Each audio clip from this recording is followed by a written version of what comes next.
สวัสดีน้องๆและหมู่เพื่อนทุกคนเนาะยินดีต้อนรับเข้าสู่ช่อง Viking Channel กับข้าพเจ้า Big Fur มื้อนี้จะพาทุกคนไปเรียนรู้เกี่ยวกับประเภทคำในภาษาจีนเนาะว่ามีคำประเภทคำใดเด้ฮะโอเคเพื่อบ่ให้เสียเวลาพวกเราไปเรียนนำกันเลยโอเคเรามาเบิ่งนำกันในภาษาจีนคำสามารถแบ่งออกเป็นหลายประเภทตามหน้าที่ในไวยากรณ์ซึ่งประเภทหลักๆเรามีดังนี้1คำนามหรือภาษาจีนเอิ้นว่า名词名词ฮะอันที่2ประเภทที่2คำแทนนามหรือว่าภาษาจีนว่าใต้ชื่อใต้ชื่อต่อมาประเภทที่3หรือว่าคำกริยาคำกรรมะนั่นแหละภาษาจีนว่าต้งชื่อต้งชื่อต่อมาประเภทที่4คำคุณนามคำคุณนามหรือภาษาจีนว่า形容词形容词ต่อมาประเภทที่5คำวิเศษหรือว่ากริยาวิเศษภาษาจีนว่า副词副词ต่อมาประเภทที่6คำบุพบทหรือว่าภาษาจีนว่า介词介词ต่อมาประเภทที่7คำเสื่อมหรือภาษาจีนเอิ้นว่าเหรียญชื่อเหรียญชื่อต่อมาประเภทสุดท้ายประเภทที่8คำอุทานหรือว่าภาษาจีนว่าท่านชื่อท่านชื่อนี่แม่นประเภทคำ8ประเภทคำหลักๆที่คนจีนมักใช้เนาะโอเคเรามาเบิ่งนำกันมาเบิ่งคำนามนำกันคำนามโอเคประเภทที่1คำนามหรือว่าภาษาจีนว่า名词ความหมายก็คือใช้เอิ้นชื่อคนสัตว์สิ่งของแล้วก็สถานที่หรือว่าแนวคิดที่เป็นนามธรรมคือสิ่งที่เราจะใบ้บ่ได้นั่นน่ะแล้ววิธีใช้ก็คือ1เป็นประธานของประโยคมันสามารถเป็นประธานและมันยังสามารถเป็นคำประกอบของประโยคได้นำกันเด้อคำนามต่อมาสามารถใช้คู่กับคำลักษณะนามที่สามารถใช้คู่กับคำลักษณะนามต่อมามีอาจมีคำขยายนำหน้านำเบิ่งตัวอย่างคำนามมันจะมีตัวอย่างชูเพิ่มเป็นคำนาม学生นักเรียน学生นักเรียนนักเรียนก็เป็นคำนาม我的朋友我的朋友อันนี้ก็เป็นคำนามกันเด้อ我的朋友หมู่ของข้อยเอามาเบิ่งตัวอย่างของประโยคตัวอย่างที่1这是一本书这是一本书เวลานี้คำนามแม่นคำว่า书นี่มันจะเป็นหน้าที่เป็นคำประกอบของประโยคนี่แม่นปึ้ม1เล่มต่อมาประโยคที่2学生在教室里学生เป็นคำนามวางไว้ทางหน้าของประโยคที่หน้าที่เป็นคำตัวตั้งหรือว่าตัวประธานนั่นแหละนักเรียนอยู่ในห้องเรียนอันนี้มันคำนามเนาะคำนามแล้วเรามาเบิ่งคำประเภทที่2ก็คือคำแทนนามหรือว่าภาษาจีนว่าใต้ชื่อใต้ชื่อความหมายก็คือใช้แทนคำนามหรือว่าคำขยายคำนามเอามานำกันวิธีใช้คือ1ใช้แทนคนหรือว่าสถานที่หรือสิ่งวัตถุสิ่งของแหละต่อมามีคำแทนนามบุรุษที่1 2 3แล้วก็มีคำแทนนามที่เฉพาะนั่นอีกตัวอย่างคำแทนนามบุรุษที่1มันจะมีหวอที่แปลว่าค่อยหนีแปลว่าเจ้าแล้วก็ท่าแปลว่าเราเจ้อนี่เป็นคำแทนนามที่เฉพาะแล้วก็หน้าหน้านั้นแล้วเรามาเบิ่งตัวอย่างประโยค我爱你我爱你ค่อยฮักเจ้า我爱你爱นี่เป็นคำหยังคำกริยาหัวกับ你นี่เป็นคำแทนนามหัวเป็นคำแทนนามบุรุษที่1你เป็นคำแทนนามบุรุษที่2เลยแล้วประโยคที่2这是我的书这是我的书这是我的书อันนี้แม่นเพิ่มของค่อยอันนี้แม่นเพิ่มของค่อยอันนี้จะเป็นคำแทนนามคำแทนนามเดี๋ยวมาเบิ่งประเภทต่อไปก็คือประเภทที่3 คำกริยาโอเคคำกริยาคำกริยาหรือภาษาจีนว่าต้งซือความหมายของมันก็คือใช้แสดงอาการการประพฤติหรือสถานการณ์ต่างๆตัวอย่างวิธีใช้ก็คือ1เป็นภาคส่วนคำแสดงในประโยคที่2มาอาจใช้ร่วมกับคำขยายเช่นว่าคำกริยาวิเศษหรือว่าคำวิเศษนั้นตัวอย่างคำกริยามันจะมีคำว่าชื่อที่แปลว่ากินโสยังโสยัง喜欢มัก学习年学习年โอเคเรามาเบิ่งตัวอย่างประโยคตัวอย่างที่1我吃饭我吃饭ค่อยกินข้าวค่อยกินข้าวค่อยเป็นคำแทนนามชื่อเป็นคำกริยา饭เป็นคำนาม我吃饭ค่อยกินข้าวประโยคที่2他喜欢音乐他喜欢音乐เรามักดนตรีหรือว่ามักเพลงนั่นแหละ他喜欢音乐เรามักดนตรีหรือว่ามักเพลงอันนี้มันคำกริยาคำกริยาต่อมาเราไปเบิ่งคำประเภทที่4คือคำคุณนามคำคุณนามหรือว่าภาษาจีนว่า形容词形容词คำคุณนามความหมายก็คือใช้ขยายคำนามหรือบอกลักษณะเหตุตัวอย่างภาษาลาวเราคือการคำคุณนามมันจะมี8ชนิดบอกเสียงบอกรสชาติบอกสีบอกอาการต่างๆวิธีใช้ก็คือ1สามารถใช้ขยายคำนามอันที่2มาใช้คู่กับคำวิเศษเพื่อเน้นความหมาย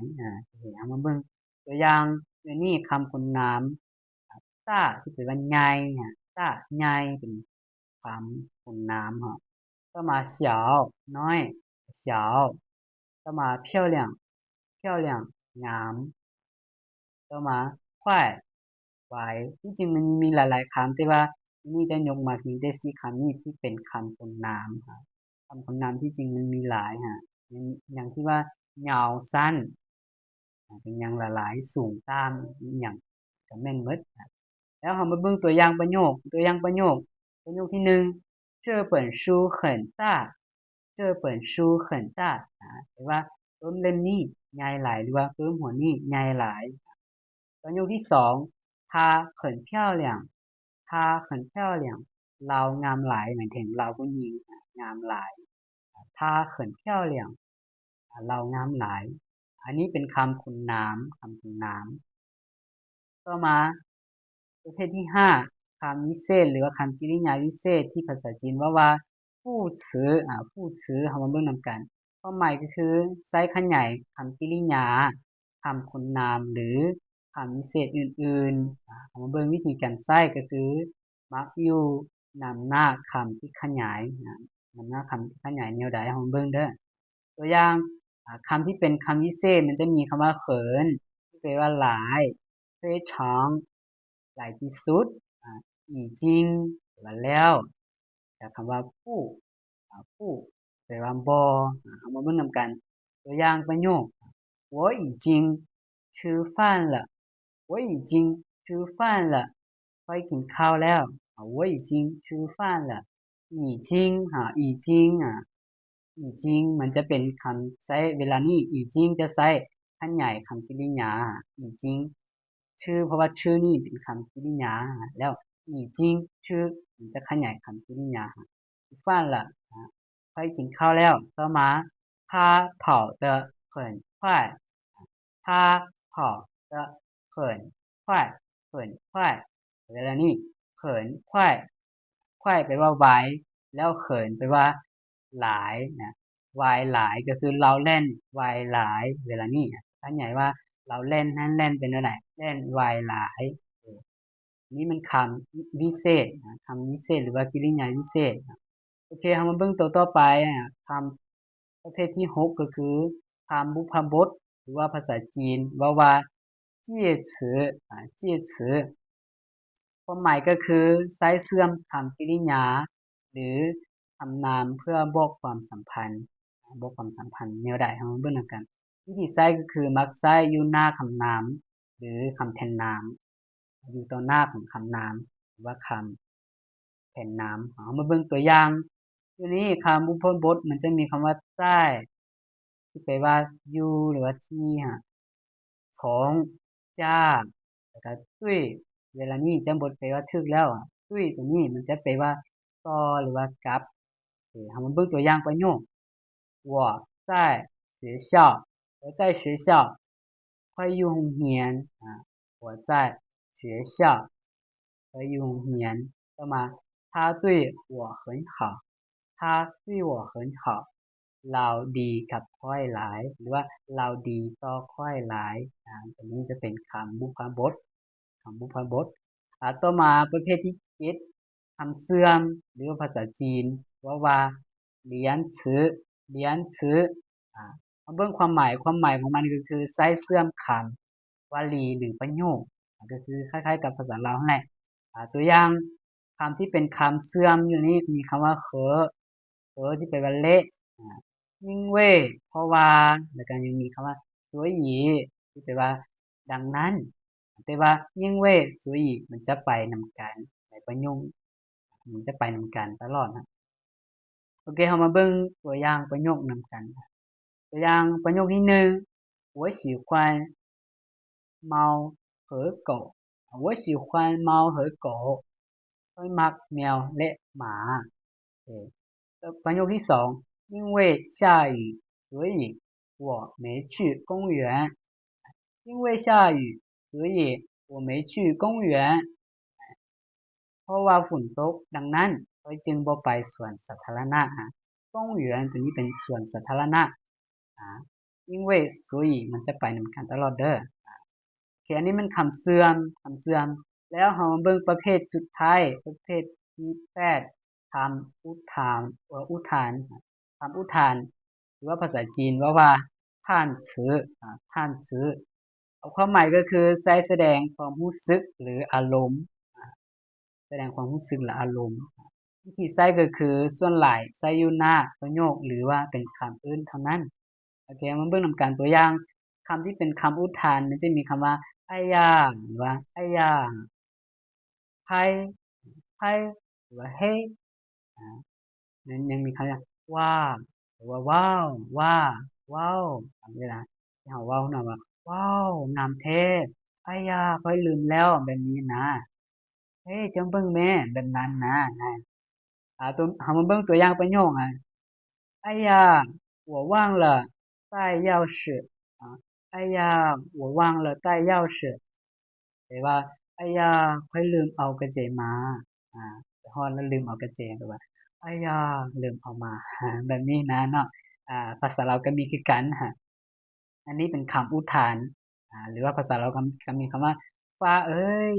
แล้วภาษาจีนมันจะมีหลายๆคำที่มีหลายๆคำคือกันและอันนี้เป็นคำอุทานและนี้ก็แม่น8ประเภทคำในภาษาจีนที่ใช้เป็นหลักเนาะที่จริงมันยังมีแยกออกไปเป็นหลายๆประเภทย่อยอีกแต่มื้อนี้จะยกมาเพียง8ประเภทฉะนั้นถ้าน้องใดยังบ่ทันรู้ก็เรียนนำอาจารย์เทื่อนี้เบิ่งวิดีโอนี้ก็น่าจะอ่า เข้าใจเด้อเนาะถ้าว่าน้องใดบ่เข้าใจสามารถคอมเมนต์มาถามได้เด้อแล้วพวกเราจึงพบกันใหม่ในคลิปวิดีโอต่อไป